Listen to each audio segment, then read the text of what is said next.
अस्सलाम वालेकुम। ये प्लाट्स है 1000 सीसी और पेट्रोल पे इस वक्त चल रही है। इसमें हमने इको फ्यूल की हाइड्रोजन किट इंस्टॉल कर दी है।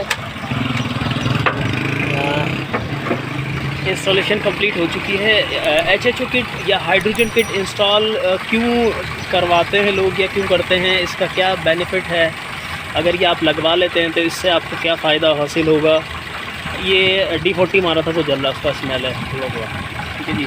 तो हाइड्रोजन किट लगाने से जो बेसिक फ़ायदा वो ये है कि पेट्रोल की जो बर्निंग एफिशिएंसी है वो नॉर्मली 40% तक होती है, जो कि बाद में बढ़ जाती है हाइड्रोजन की वजह से। हाइड्रोजन एक तेज़ फ्यूल है जो कि इसकी बर्निंग एफिशिएंसी को बढ़ा देगा। साथ में ऑक्सीजन भी है तो उससे भी पेट्रोल जो है वो मज़ीद जलना शुरू हो जाता है, ठीक है जी। तो ये हम इंस्टॉल कर चुके हैं। इसके साथ ही हाइड्रोजन किट लगने से या HHO गैस फ्यूल इसमें इंजन में डाल देने से जो फ़ायदा होता है वो ये होता है कि भाई वाल वगैरह सारे साफ़ रहते हैं। या कार्बन क्लीनिंग इफ़ेक्ट भी इसके अंदर होता है, ये एडिशनल बेनिफिट है। सेविंग फ्यूल की 3 से 5 किलोमीटर तक होती है। इसके अलावा जो है इंजन का ऑयल ज़्यादा चलना शुरू हो जाता है, कार्बन जितना जमा हुआ होता है सारा आहिस्ता आहिस्ता निकलना शुरू हो जाता है और इंजन जो है वो एकदम ब्रांड न्यू साफ़ सुथरा अंदर से क्लीन हो जाता है। तो उसके जितने भी कार्बन के इफ़ेक्ट होते हैं वो सारे ख़त्म हो जाते हैं। तो अच्छा जी, ये हो गया। इसमें कोई मॉडिफिकेशन कुछ नहीं किया हुआ। ये पाइप है HHO का, यहाँ से हवा जा रही है तो ये फ़िल्टर से होते हुए इंजन में चली जाएगी तो हमारी गैस ये आ गई, ठीक है जी। और इसके साथ ही रिले हमने लगा दी है, एक अदद इन्हांसर लगा दिया हमने, यहाँ से इसकी वायरिंग जा रही है अंदर। और ये अभी दिखाते हैं इसको। फ्यूल लाइन के साथ साथ हमारी तार जो है और पाइप दोनों वो आ चुके हैं डिग्गी तक। ये हमारी किट है, साइज़ बहुत ही छोटा होता है इसका। इसके साथ कोई एक्स्ट्रा सिलेंडर नहीं है स्टोरेज के लिए।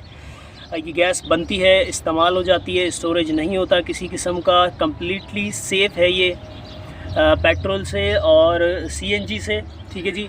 तो ये डिग्गी पूरी खाली है, आप आराम से अपना सामान रख सकते हैं। एक कोने के अंदर हमने रख दी। डिस्टिल वाटर सिर्फ इसके अंदर डलेगा, उसका ख़र्चा भी एक रिफ़िल का शायद ही 5 रुपये 6 रुपये बनता हो।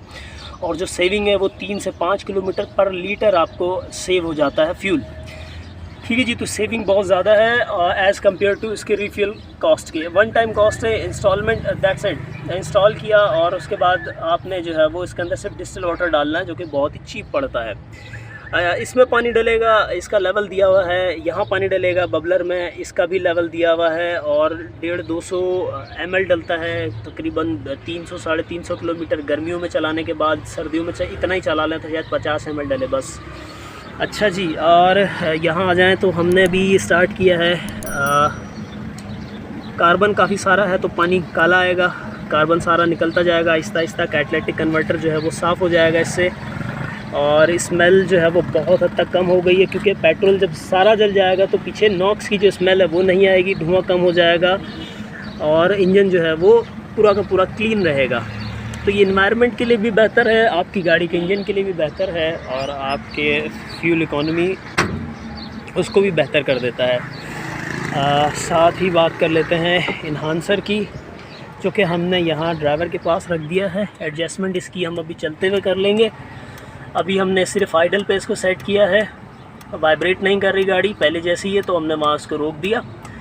बाकी हम इसकी एडजस्टमेंट जो है वो गाड़ी चलाने के बाद करेंगे। गाड़ी जो है वो नॉकिंग तो नहीं कर रही, ठीक है जी। इसको बढ़ाएंगे तो फ्यूल सेविंग ज़्यादा हो जाएगी, पावर कम होगी। जहाँ गाड़ी पहले जैसी पावर के साथ फील होगी चलती हुई, अब वहाँ इसको छोड़ देंगे। अब चाहे वो जो भी नंबर हो, 3 4 5, हर ड्राइवर का अपना होता है स्टाइल चलाने का और कितना लोड होता है गाड़ी के अंदर, ये सारी चीज़ें डिपेंड करता है। इसकी सेटिंग हो जाएगी और दैट्स इट, ठीक है जी। ये होगी हमारी इंस्टॉलेशन कंप्लीट और बस अब टेस्ट ड्राइव के लिए जाना है मैंने, ठीक है जी। तो हाइड्रोजन किट लगाएं। पेट्रोल की बढ़ती हुई कीमत से अब आप टेंशन ना लें। 3 से 5 किलोमीटर तक मज़ीद जब चलेगी तो बहुत ज़्यादा इफ़ेक्टिव जो है ये रहती है किट। और कोई भी गाड़ी हो, EFI नॉन EFI, बड़ा इंजन हो छोटा हो, सबके लिए गाड़ी ये किट जो है वो कारआमद है।